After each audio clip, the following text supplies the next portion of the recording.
Hey, Garage Gym athletes, before we get to the show, I wanted to check to see if you knew that we are on YouTube.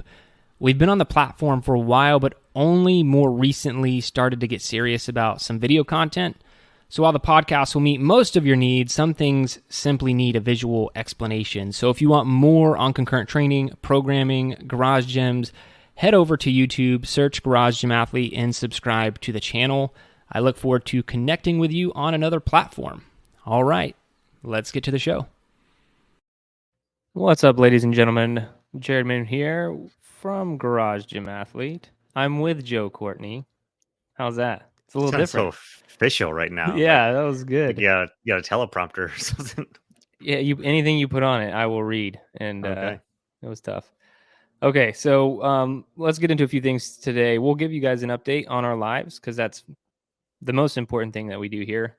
After that, we'll be going over a concurrent training study. So the study is acute effects of concurrent high-intensity interval cycling and bench press loading on upper and lower body explosive strength performance. To be honest, not the best study in the world, but anything concurrent training we love to talk about. And we might also want to tease out what might be wrong with this study from a coaching and programming standpoint. Again, not scientists here. We're just trying to give you the coach's take on how we feel they did and performed in the studies and things that they picked. We're also going to be elaborating more on something we touched on last week, which is kind of this over optimization of like, you know, what do you need versus what you can take. So if you have like the morning routine and your sleep is dialed in 1,000% and like you're drinking enough water, you're doing all the things that are good for you.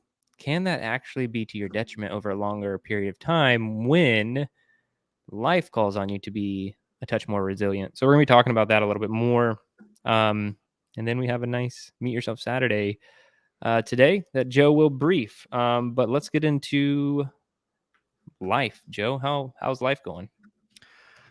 Pretty good. Um, my back is getting better, so that's one thing. That's I'm still trying to get my workouts in as best I can, but back is relatively pain free. But I'll still stick with no gear for the remainder of the cycle, at least to make sure that everything is good with the back and to keep focus on my ankle mobility. Because no gear workouts I can usually get done in about 4 blocks, to 40 minutes. So that gives me an extra like 15-minute of extended warm up PT or anything else I want to throw in to help out with that. So it's always a slow process with any sort of physical therapy type recovery, and that's fine. I don't need to rush back into it, but able to run felt fine. I'm able to row, felt fine. So pretty much can do all at least the conditioning elements, and then just sticking with no weighted movements, unless you count just wearing a weight vest during the body weight stuff. But relative or related to training is that I upgraded to the Garmin Phoenix 7 finally. So pretty Wow. excited about that. Yeah. Did you get the one with the flashlight? No. And I didn't know about it until What a waste. I got it, because I remember seeing that there's a flashlight at the top, and then somebody was like, "Oh, you got the flashlight, right?" I was like, "Yeah, how do I turn that on?" It's like, "Oh wait, no, I got the base model. I didn't get the X or whatever because it's only in the larger one." But it's fine because I wanted the smaller one anyway. I had the 5X, and going down to like just the regular sized, was it 47 millimeter or whatever. I like the smaller one better. My wrists aren't all that big, and if I'm wearing it more, I don't want the bigger thing in the way as much, especially because I started wearing it at night, which I stopped doing for a while just because it's a big watch and I didn't need to, and I have an Aura ring, so it was almost like double measuring me at night.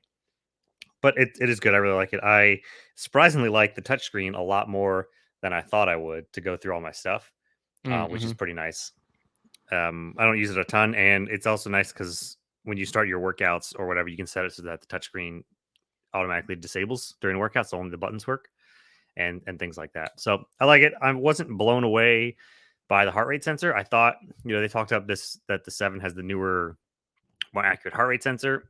It is better, but it's still not like, especially during strength stuff, it still has a bit of a lag for a little bit. If you're doing things with your arms, it might not jump up. It's like I'm breathing heavy, but I'm still only in like registering in the 90s according to it.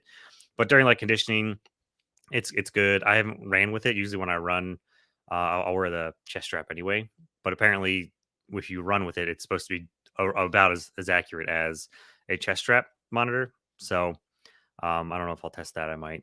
So That's it's what a I've little bit noticed with my current Garmin. So what do I have? I have the 6. 6. Yeah. So when I run, I don't know why. I don't know if it's because like they're factoring in like GPS or whatever, but the heart rate's pretty spot on when I'm running. If I'm in my garage with a like non GPS mode, um, it's all over the place. And so I have to be on the chest strap. I was hoping the 7 would be better. That's unfortunate that it's not. Yeah, it's somewhat better. I mean, at least so I did rowing yesterday, and in the past with the 5X rowing, I distinctly remember a workout that I did where it was like there was some sort of barbell movements, and my heart rate was up, and I got on the rower, and right when I get on the rower, it's like my heart rate was in like the 130s, 140s, and then after a minute or so of rowing, my heart rate went down into like the 90s. It just kept going down, thinking I was like in recovery, but I was rowing and it was getting harder. But at least now when I'm rowing on it, it actually because I rowed yesterday just wearing the wrist monitor, and it was fine. It may have missed some peaks, may have not gotten as high, but it was still registering in the 130s, 140s, and like going up and down. So that was at least it is better, but it's not going to be anything compared to the chest straps. Still, if you want like optimal heart uh accuracy, which I don't necessarily care that much about when I'm doing strength. I just like to know. Like if I'm sucking wind, I don't want to look at my watch and it tell me that I'm only at like 70 beats per minute.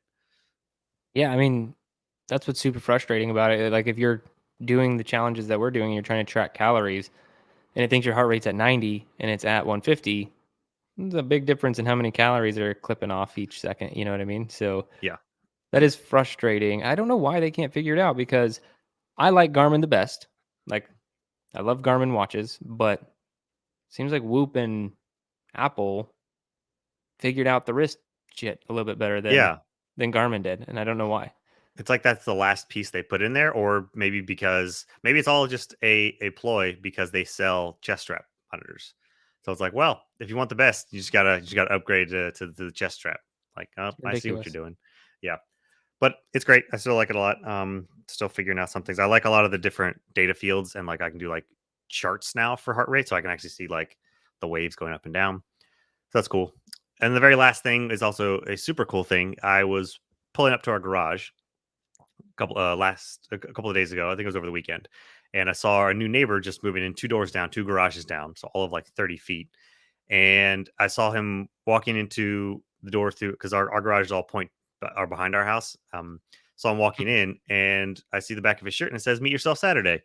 I was like, "Holy shit!" There's a guy wearing a "Meet Yourself Saturday" shirt, just 2 doors down. So I A stood outside of garage my mafia in garage. the wild. Yeah, so I stood outside the garage waiting for him to come back out, and I said something to him. He's just like, Meet "I'm yourself waiting." Saturday. Yeah, yeah. Not I awkward mean, at all, Joe. no, nope, just standing outside waiting, waiting in because it's a back alley also. Yeah. He's like, "Oh gosh." Well, Apparently he has or does the one barbell and one kettlebell programs that he's shifting back and forth between. But thought that was pretty cool. Like to see that, especially because there's a neighbor across the street that does street parking. Even not necessarily anything against them, but competitor. you like CrossFit. Yeah. Um, cool. Well, awesome, man.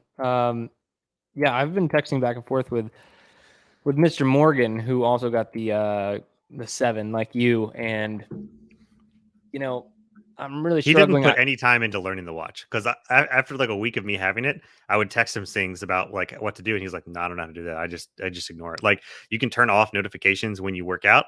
He was like, "Yeah, I just ignore them." I'm like, well, you can actually like legitimately turn them off. That was the first thing I did when I got. I don't allow Watch to notify me about anything, so that's the first thing that I turn off. But it just, I'm struggling. I want it just out of it's the newness. But the only thing I really want that I feel like is different about the 6 is a flashlight. I want the flashlight. I would use that all the time because it Because you gets wake up in dark. the wee hours. Yeah. Yeah, and I gotta like sneak around the house. And so anyway, that's the biggest thing I want, but I don't know if that's a flashlight's worth $1,000. I mean, Well, I maybe, mean, you can factor in maybe. selling your 6, maybe traded. Yeah, Well, I should. and he got like, yeah, I guess that is the top, the solar sapphire. Oh, I think the X might be just lower, but the solar sapphire is up there. If you get the solar, then you may never charge this watch. I don't even know if Morgan has charged his watch yet. Yeah, and that would be really cool too because I don't have that. I mean, my battery life is pretty good. I think it's like 2+ weeks with pretty frequent use. And then if I put it in airplane mode frequently, it even goes longer than that. But That's cool, man. I'm gonna keep thinking about it. I might get $1,000 flashlight, but I'm undecided. I might do it. $1,000 dumb smartwatch flashlight. Um, yeah, because I don't use all the features that you should be using. If I start doing a lot of endurance stuff again, then I might do it because I probably need to upgrade because they're super helpful with that kind of stuff. Updates for me, things are just about the same. Training, super hot. But I wanted to just, you know, I pay attention to like trends and what people are saying about fitness and nutrition and things and things that I've noticed. Because to be honest, I haven't been paying attention as much to social media, and I'm kind of coming back around. Do you remember like we were like one of the first people to interview what's his name, Sean Baker, carnivore guy? Hmm. Yeah. And so I looked, I've seen people share some like carnivore stuff or whatever. And the funniest thing, and I'm not throwing stones here, did you know they all eat fruit now? Like I think that might be like newer stuff, but I checked out like the top 3 carnivore dudes, and they like kind of went over their diet like somewhere in their social media profile, and it's like, yeah, I eat this big thing of steak. Oh, but then I also have fermented dairy, and I also have fruit because you need the fructose and the sugar and the carbohydrates. And I just love it. I love it because we have to rewind. Anyone listening to this who's interested in carnivore might be like, duh, because you probably came in at the wrong time of carnivore. You didn't come in when we came in, when it first came on the scene. And you can go listen to that interview I had with Sean Baker. When I ask these questions out loud, they come out of my mouth. I'm like, what about like fruit or like vitamins and minerals? And he's like, not important. Don't need them. I'm like, oh, okay, whatever. Like, cool. Let me know how this goes. I guess it wasn't going well because most of the top carnivore guys they're not only consuming meat only, they are consuming carbohydrates through fruit, but I guess that's the only one they're really allowed. And then also fermented dairy. I mean, they're a step away from paleo. Like, to be honest, they're like a step away from paleo. The only thing that they really hate now are like vegetables because they have chemicals that want to kill you. And I just think it's hilarious to watch these people go through these like extreme ridiculous diets. They find out it doesn't work. They can't really backtrack because they've built their entire brand and business around it. So they just start interjecting like, and I didn't see the transition. I just know, to me it was a stark contrast because it was like, last time I talked to you, you're only eating steak once a day. Now it's like a lot of different things. Steak's just part of it. And I get it. From my perspective, it makes a ton of sense that you would want to also be consuming some carbohydrates in the form of fruit and fiber, and also have some fermented dairy. But that's one thing that I saw change, which I thought was interesting. Did you know that's going on? I didn't. I don't really pay attention to a lot of those things. Most of my social media interaction is in the form of memes, and sometimes I'll follow some people, but it's almost too because times like that, it's almost too frustrating to see things like that pop up or other people have other things pop up, and I'm just like, it's hard for me to hold back sometimes about commenting, but I guess if you are a leading, expert in those fads, those fields, you can move the goalposts however you feel, because then Yeah, just like change it. people will follow you. Like, oh, I guess this is part of it. Like, oh, maybe he's just learning some new science. He's just staying up to date with the science. Well, it's actually old science that's just being applied newly. That's what I think. And again, I'm whatever nutrition agnostic. I don't care. I don't even care what I do. Like Yeah. I just try to eat like what works for me. Sometimes that's like more low carb, sometimes higher carb, sometimes it's closer to carnivore, sometimes it's vegan. Like I just go all over the damn place with my diet. I don't really care that much, but it's just interesting to see that. Another thing I noticed, I've seen two let's just say coaches I respect now in the industry. It took a while. I think it started here. Not really. We probably didn't start the fad, but they're talking about the how HRV really isn't that reliable in telling you anything at all, unless you are someone with heart disease or a really advanced athlete who trains multiple times a day. And we've had these conversations, right? Like, that was ultimately what I landed on. I was like, if you're a once a day trainer, like all these like this HRV stuff with the Whoop and like recovery scores are very gimmicky. Unless you don't sleep well, you drink a lot of alcohol, and your diet's absolute trash. But if you're middle of the road on the rest of those things, like, you're going to realize HRV is not that important. So I've also noticed that. So it's just cool to notice trends I don't know, people getting away from the gimmicks. It only takes them a certain amount of time, so people have to test these things out themselves, and they get back to the reality of what works. But those are kind of my updates, what I've seen around the world, around the globe, and but we can bring it back to some Yeah, science might here. might have to have another whether influencer or marketing type uh, throwdown on the podcast once because Ashley ran into another person on social media that she shared that was kind of funny that he just says vegetables were just for decoration. And then like I've seen some marketing stuff on some weight loss apps or websites, and it's just like terrible at the stuff that's being put out there. So that might be we'll see how we can phrase it in a nice way. Yeah, I'm just gonna keep noticing what I notice and call people out. I mean, I love that the carnivore people are getting healthier by adding some fruit and fiber into their diet. Um, but yeah, let's get into some science. So this was a concurrent training study. So acute effects of concurrent high intensity interval cycling and bench press loading on upper and lower body explosive strength performance. This is done in 2022. That's the main reason we're covering it. So the presently reviewed study was a crossover design. 15 men performed high intensity interval training cycling, followed by either a squat or bench press training session.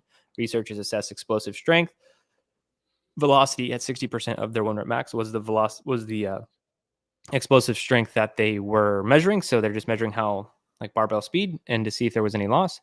So they measured on both exercises immediately after HIIT. And when I say immediately, I mean immediately. What was it? 60 seconds. Is that right? No, 30 seconds. 30 Yeah, I seconds was gonna say it's after. within. Yeah. So just hilarious on the programming standpoint.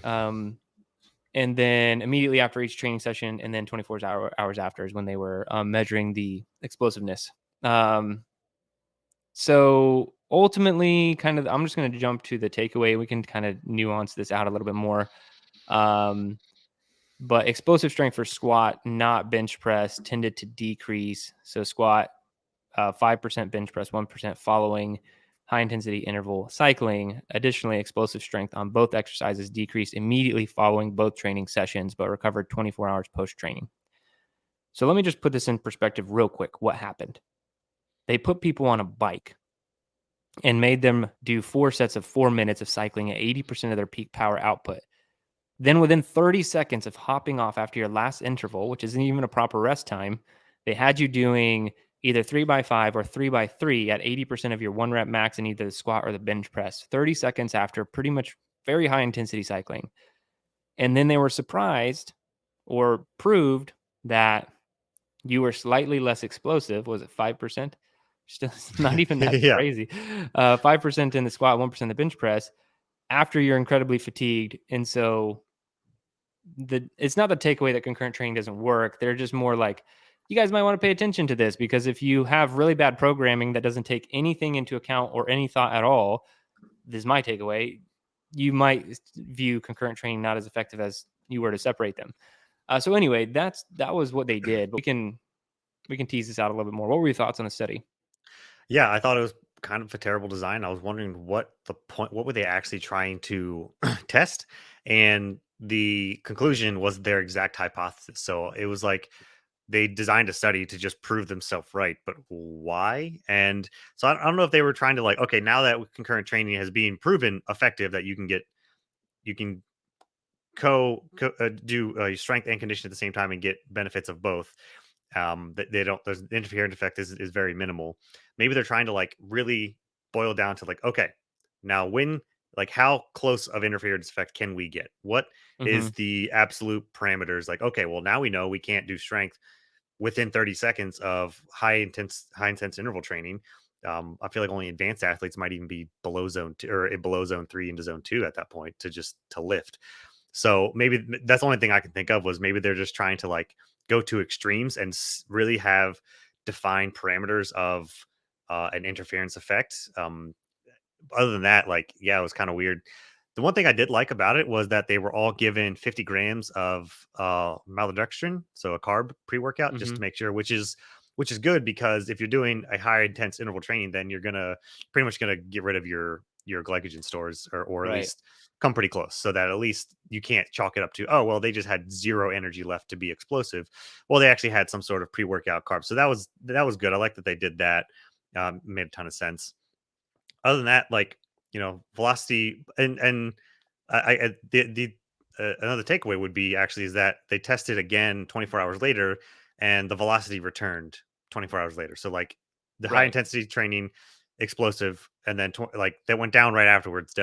24 hours later, you're back up to normal. You're still just as explosive as you were even with doing the high intense training. Yeah, and you're 100% right. I think part of what they were trying to test was frequency, because if we look at what's already been done, we know that just based off of the actual scientific research on concurrent training, an hour waiting an hour is better than waiting 30 seconds. Waiting 6 hours is better than waiting 1 hour. Waiting 24 hours is better than waiting 6 hours. Like, the more time you can space it out, the better. Um, to some degree, right? But how much, at what cost is going to be my argument when I come back to looking at this from a coach perspective. So, my take on it is, concurrent training, if you want like perfection in concurrent training, the best you can really do it, you would do 1 day strength, next day conditioning, 1 day strength, next day conditioning. And then even if you're going to combine them in a session, at least have a decent rest period between the two. And then also think about what type of training they are. And when we've talked about, one of the biggest things in concurrent training is you need to prioritize what's more important to you. So if we're doing glycolytic intervals, for like, that's the most important thing. Like, that's the goal of my training right now, is to improve glycolytic. And I had strength the same day. I would do my glycolytic intervals first. I'd wait a little bit, then I would do my strength, because I want to prioritize whatever is most important to me. And that goes for any athletes listening to this who do our training. If we program both in the same day, and one of those things is more important to you, from concurrent training research, do that one first. If you're increasing your conditioning is more important to you, do that first, then do your strength after. It could slightly degrade your strength performance, but if that's not what's more important to you, then it shouldn't matter. And then the best way to program it is going to be cycling back and forth each day. And you and I've talked about, like, that's kind of our favorite way to even like tackle training most of the time anyway, just because we can kind of like, our brains can just kind of focus on Hmm. one modality for that training session. But I do think that the other argument to this is, like, we're normally arguing about what the best, most optimal perfection is, and not the reality of what the results are. And I like to bring that to everyone's attention. They did not say that if you do the cycling first and then you do the squat, there's going to be a 97% decrease in your squat velocity, and you're basically going to see no results from training.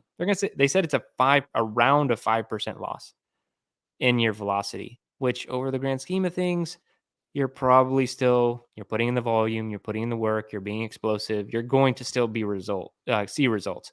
So I'd love to see things like this teased out over a 12-week cycle, where they do this, where it's like, if people could act as their own control somehow.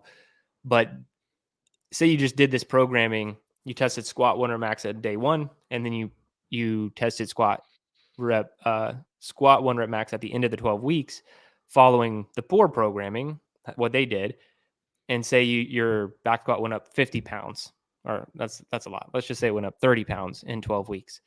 And then you say you did the perfect, not the crappy program, the perfect programming, and it went up 40 pounds. So it's like, or maybe it's just 35. That's what I think would happen in reality, is like a 5 to 10 pound difference max PR. Maybe it might not even be that much different at all. It could be a fractional plate. But ultimately, that's what we're arguing over here. We're not arguing over not seeing results. We're arguing over seeing like a little bit less results, but still results. All the needles are still moving in the right direction, but you might not max out as high over a long enough timeline. So I think that's the thing that people really need to focus on, is like, if you don't have time to split up your training or prioritize or whatever, and you have to like do them back to back, that's okay. Like, it's going to be fine. You're still going to see a lot of results. You just got to stay with it. Yeah, when I just programming strength track, typically there are two. I always have two like strength focused days, heavy lifting days, where I'm doing the core lifts and other lifts to associate with them, to complement them.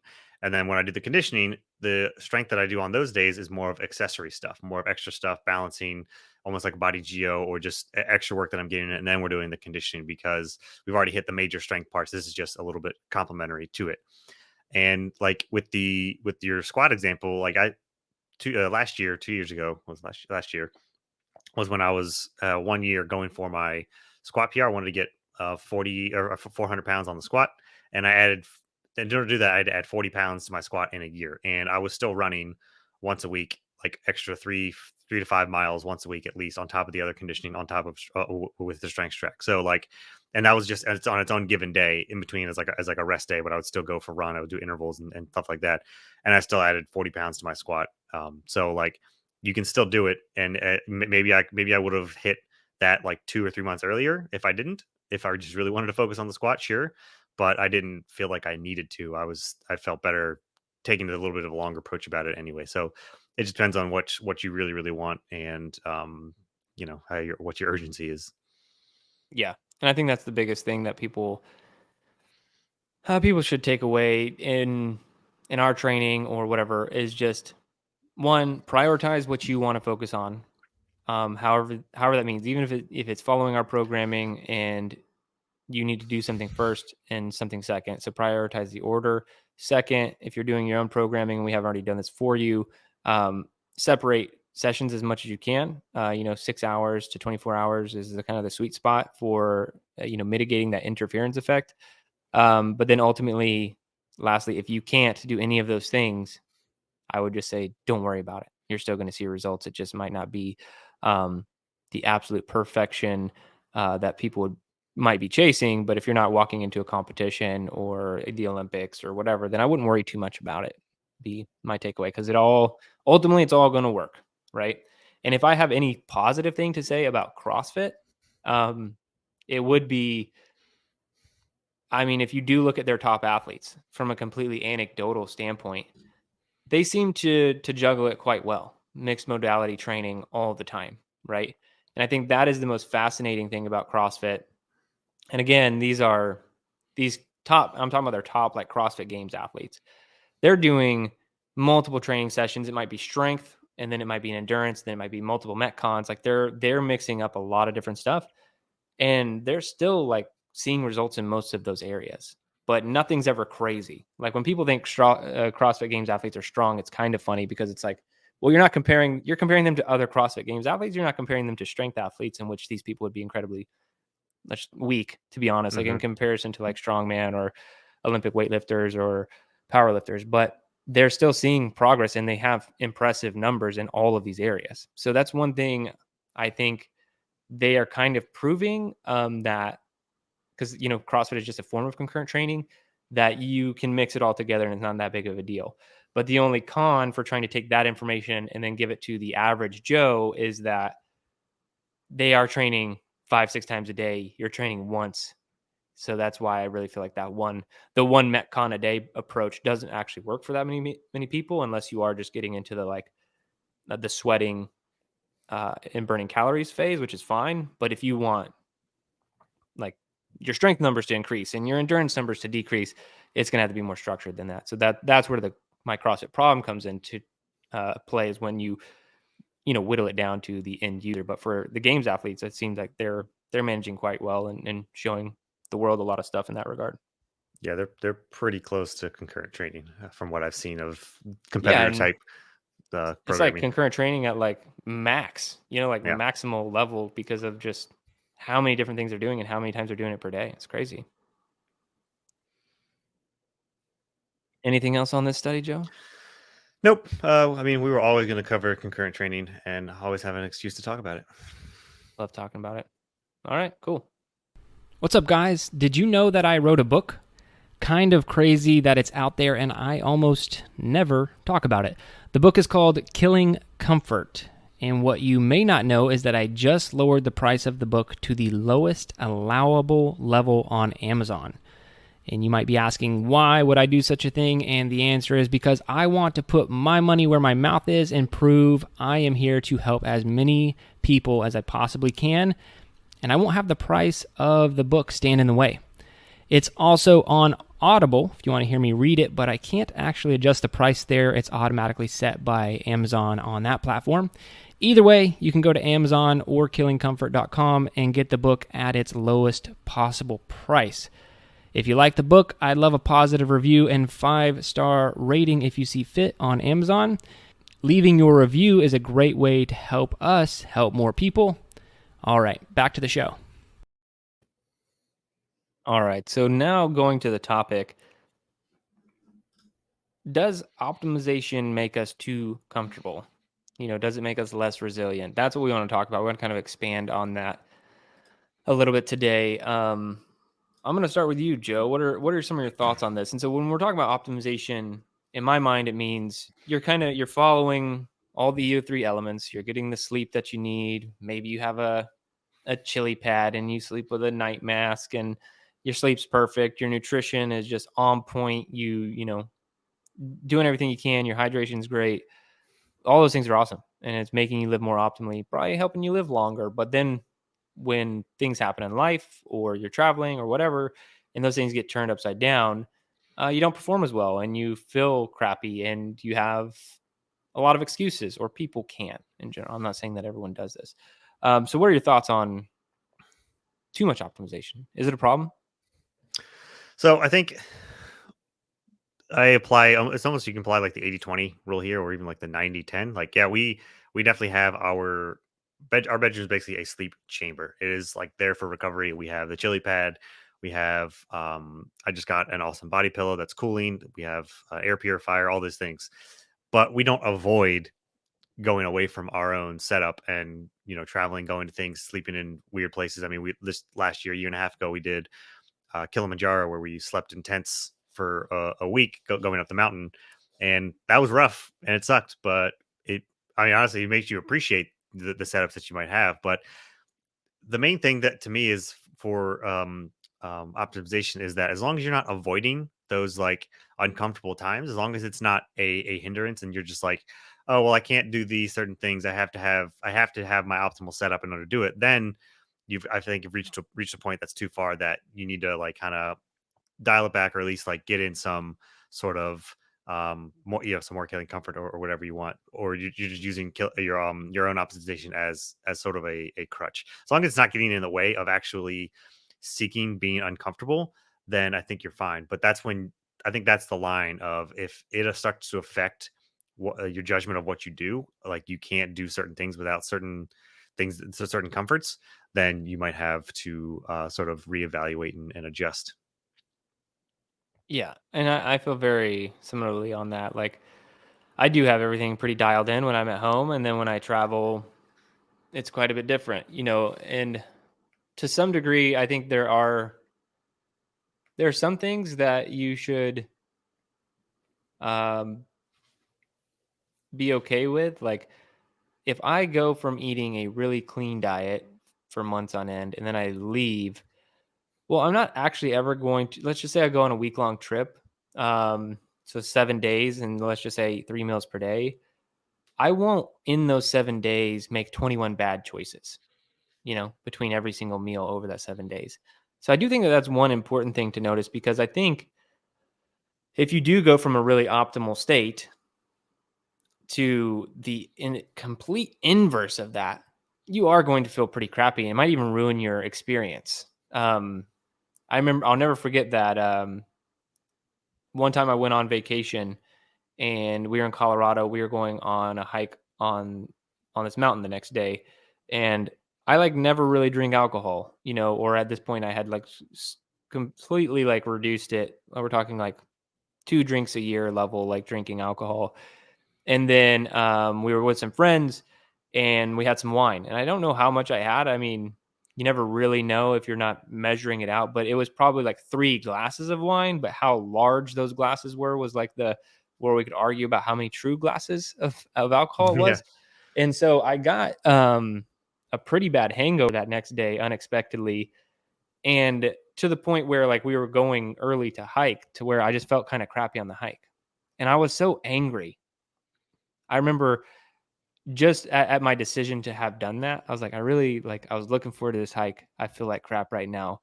I was just kind of mad at myself. But the alternative to like, because 3 glasses of wine is not that much, especially for a guy who's like 190 pounds. Like it shouldn't be that big of a deal.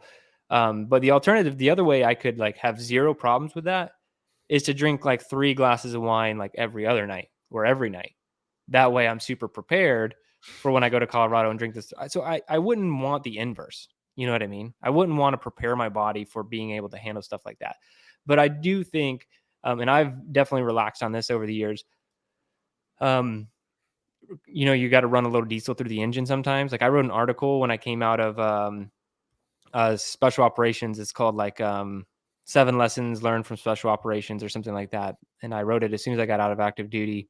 And one of them was that, like you got to run a little diesel through the engine, because I heard an operator say that, and he was talking about the younger, newer operators who were coming in with like the new style. He's like, when I was a teenager, like 18, 19 years old, coming into the service, there was no like counting macros and like, Instagram and like all that crap, like, trying to get your body perfect. He's like, you just were what you were. And he's like, now we have people coming in who like, yeah, count every grain of rice that they eat and stuff. And he said specifically that those were the guys every single time when they'd come in were the guys who struggled when they went on actual missions, when they couldn't control their dietary intake and like how many ounces of water they had and all that kind of crap. Those were the guys that struggled the most. And that always stuck with me because I want to be a little bit, more rugged and resilient like an operator would be and just in daily life. So I think you do have to run a little diesel through the engine, which nobody's gonna have any problem with that. Like, and so what I'm saying is like, drink the alcohol from time to time, have the burger and fries, like do those things to where it's not going to like just wreck you if you go do that like some other time. So I do think it can make us too comfortable, but a lot of it's mindset too. Like, how much of this do you think is like actual physical ailments or bad feelings versus just like you either beating yourself up or I think a lot of it's mental. That's just my opinion. Like, what do you think? Yeah. um, I mean, all I heard was that it's okay for me to keep drinking the beer that I drink, but Yeah, frequency matters, right? But yeah, it's okay. well, yeah, yeah. No, I definitely, I definitely agree with all that. Yeah, I don't know. I don't really have You much think else, it's honestly. mental or actual? Mental problem or Probably actual problem? probably more mental because you get stuck into your ways, and then it does I mean, going with what you said, like those 3 glasses of wine, if you have anytime you have one of those times where you go outside your comfort zone, you're like, man, okay, I was looking forward to this and I had it, and now it's like, man, I feel like crap. I probably should never do this again. So you even though in the grand scheme of things you probably might have in the past done it, and like it's just I've always thought that when like the more healthy you become, the more that anything that knocks you off of that health thing just makes you feel crappier. And I'm not saying like you should, um, you know, being healthy can lead to anything like that, but um, yeah, I probably mentally just because you get stuck in your own ways that you're too scared to jump off of it, or maybe even some people, if they had bad habits and they finally became healthy, maybe they would be scared to go back to their bad ways, and that could also be another thing. Whether it's a trigger that I used to drink and eat out a lot, but then I cleaned up myself for 8 months. Now I'm feeling healthy, feeling great. I don't want to be tempted to go back down that road kind of ordeal, and there there's definitely reason to consider like not like to be wary in that regard, depending on how serious you think it might be. But there still needs to be an element of resiliency because I think resiliency in this regard can be built in short doses, and you shouldn't think of like, okay, well, every couple of weeks I need to have a couple of beers because I need to keep my body prepared so that when I have one, I'm Well, not if you're completely scheduling wrecked. in your resiliency, we need to go back to Yeah. like, okay, this is a problem. This is Uh, the problem we're trying to get away from. Yeah. Day 18, it's beer day. Yeah. Yeah. No, resiliency can be built in short doses, and you can do it in all sorts of different forms, whether it's physical or or mental, and nutritionally. So just keep that in mind as well. So there's other ways to pivot around it if depending on how something specific could affect you. Yeah, and I think I do think that being really optimized, it increases your sensitivity meter. I think people who are less optimized, like I honestly don't even know if they like realize they have a headache sometimes. You know what I mean? Like they just feel crappy all the time to where they're not really sure. Like, is this a Your problem? homeostasis. Yeah. So like, and I know a lot of people like that, and that's why I say it because if you're not careful, like your sensitivity meter can just make you sound like a complainer. You know, like you're just like sitting around bitching about stuff because you did have something different than normal, and you feel it. You can actually feel it when you're more optimized. But I just keep my mouth shut about those things, and I'm like, whatever. Like I didn't sleep enough last night. That's on me. Like whatever. But I do think food is one category and sleep is the other. Now, I don't think you should schedule it, but I do think if you're never getting that level, like I do think that you should throw it in there every once in a while, like Tim Ferriss, or I think there's just stoicism in general, like um, sleeping on the floor occasionally. Like I don't know if you need to take it to that level, but like if you don't go camping ever, like that's sleeping on the floor essentially. Like just doing those kind of things. That's why I like if it's raining, I'm like, oh great, I'm gonna go run in the rain, which it doesn't rain in Texas anymore. Texas gave up on that a long time ago. So I can't do that. So next time it does rain, I will be running outside. But it's things like that. Like you need to see these opportunities to build that resilience. So sleeping in uncomfortable situations or something that's just less optimal for you and then dealing with that. I don't think it needs to be scheduled or like super frequent, but it should be done because you really it's going back to that meet yourself concept is just trying to get yourself to a place in your mind where you're upset and you're trying to like talk your way out of things you don't like, this is uncomfortable, and then having the reframe conversation with yourself of like, this is fine, I'm fine, here's how I will like adapt and overcome. That's ultimately what you want to get to. Yeah, and if you're somebody who likes to do events or is wanting to get into events, when you go to do some of these events, they might not all be in your own town. You might have to go and stay in a hotel for the night before, and that hotel may have some noises to it. The mattress probably won't be as comfortable. The pillows are probably going to be flat, things like that. And then you're going to wake up and be already out of sorts. But then you have to go do this race that you've been looking forward to and signed up with. But then like you already not knocked off kilter. So having some sort 100%. of curveballs thrown there, I forgot about that. That's like 100% truth because I almost never get to do an event in my town. So it's always like yeah. go somewhere and then like I'll either be like when I do the bike race, last two times I did it, I was like really anxious about it. And so I didn't sleep well. And I'll never forget, it was the time you were there. I was wearing the whoop. And I think it said my recovery was like 30 because like I didn't sleep well and like everything was off. And I was like, oh, great. Like not recovered. Now I get to go ride a 100-mile bike race. This would be perfect. And I did fine. But, it's just like those kind of things. Like if you go do an event somewhere, you're already getting that test because of everything that you just said. Your diet's going to be different unless you plan for it. Your sleep's going to be crappy because it's not your bed and all that stuff. So that's a great way to schedule your resiliency right there. Yeah. Cool. All right. Well, let's get to the meet yourself Saturday, Joe. What do we have? Okay, we have clean breathing, and this is, I believe, I'm pulling it up right now. A breathing ladder with cleans. So Well, you want to talk that's about it. breathing That's all we ladders? got to. Yeah. Yeah. So breathing ladder in general is 1 rep, 1 breath, 2 reps, 2 breaths, and things that we just like to hit on when we do breathing ladders. You can breathe during the exercise as much or as normally as you would prefer. It's in between the rungs. So if you did 1 rep, you would take 1 breath. It's a very intentional breath. Normally in through the nose, you can do out through the mouth, and then back to the bar. You do the 2 reps, so on and so forth. That is a breathing ladder. So what is the full workout? So the workout is a breathing ladder starting from 1 going up to 20, and it is of a power clean, or it's labeled as a clean. I'm not sure if we just distinguish this as a squat clean or a power clean. Either way, it's freaking hard, If no you matter want to how do you the do it. squat clean, this would be the worst workout of your life. Yeah.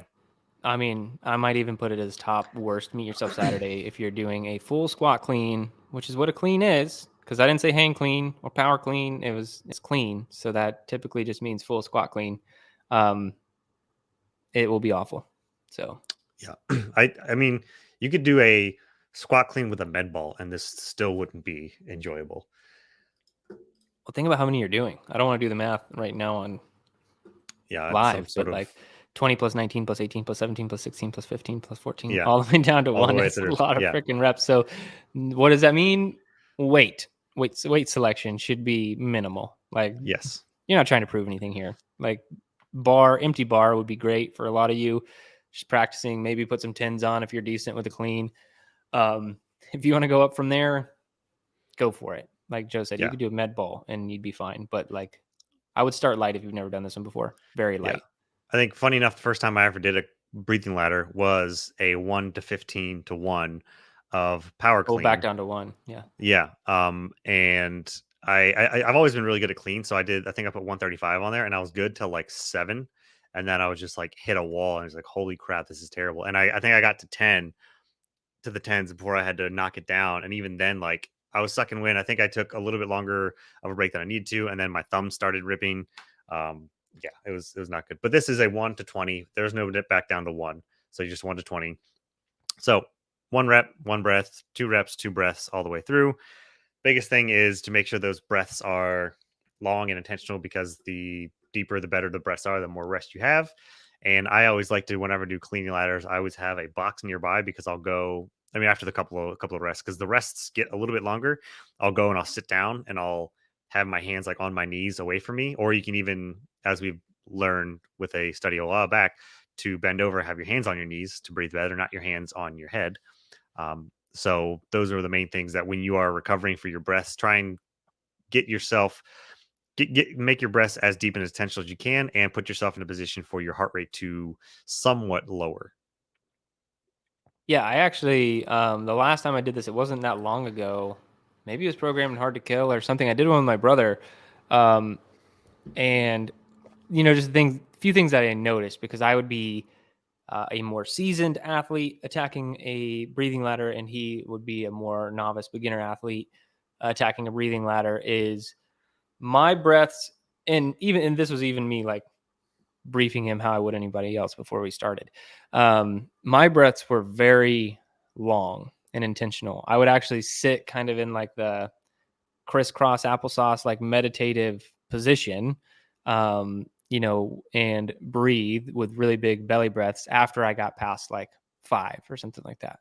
I would sit down on my butt, and then I would breathe very intentionally. And that's the biggest part of this. And I think people need to realize is like, we're connecting breath and exercise. We're learning a little bit more about that in ourselves in relation. And so that's one thing that you need to realize, because it's arousal control. So if you can get to where your heart rate is just absolutely jacked, which a moderate weight power clean should do at 18 reps, right? Or 20 reps, like that should get your heart rate like off the charts. And then to sit down and control the breath. Don't just let air hunger dictate how much you're breathing. And that was the difference between me and my brother, is that my heart rate would get super jacked, but I would sit down. I wouldn't like give into that. I would still try and control every single breath. But he could not do that. Like the air hunger, the air debt got so great for him. He was just like burning through breaths. And so he finished the workout, I think, twice as fast as I did, because I was sitting there being very intentional. He wasn't able to be as intentional because it was his first time doing one. And so that's the biggest part, is arousal control and learning how to breathe in relation to fitness. But to also note, we mentioned weight. With a power clean, it should be taxing for anybody. But if you are getting to like 20 reps and it's just not hard, um, you're still getting some good practice. But if it's too easy, it's going to be almost a waste of time. Not going to lie. Like if it's too easy, you're not actually getting to like oxygen debt or air hunger, then you're not really, eliciting the response that I was going for when I programmed it, because it's actually trying to learn how to control your breath under what would be like pressure or stress. And so that's what we're trying to learn how to do here. So if you, for some reason, can do 20 cleans at a weight that doesn't elevate your heart rate that much and doesn't put you in oxygen debt, then you probably selected too low of a weight. So that's gonna be like 5% or less of the people listening to this, but do be mindful of that. Don't go too light. But know what you're trying to get after here.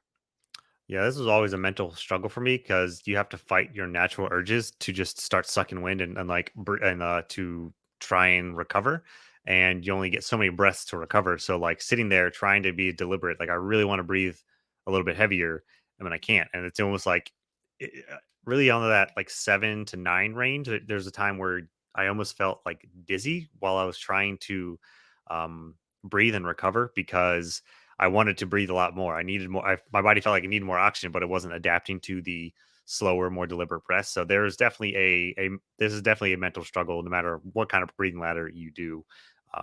And last tip, I guess, would be if you have bumpers, definitely use those because if you do clean, then you can drop, and that's usually what I would do with those, so that you at least you save yourself on the way down. But that's a give and take because you can either that can mean you might make a little bit heavier or one, as long as you can lift with form as well, because dropping it each time you have to really make sure you're setting up properly. Yeah, I haven't dropped a weight in years, so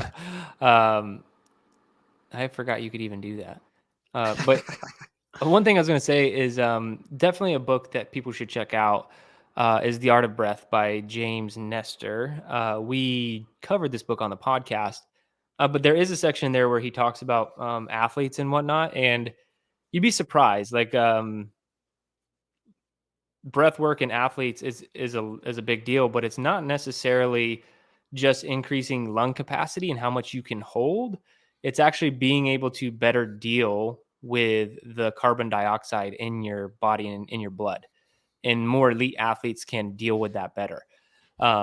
They can get rid of it better. They can deal with it just being in their system better. That it's a level of discomfort. Like your brain freaks out when carbon dioxide is building up, and so that's why you start to freak out. But you start feeling like you need air and you just need to breathe, but you might not actually need to breathe as badly as you think that you do.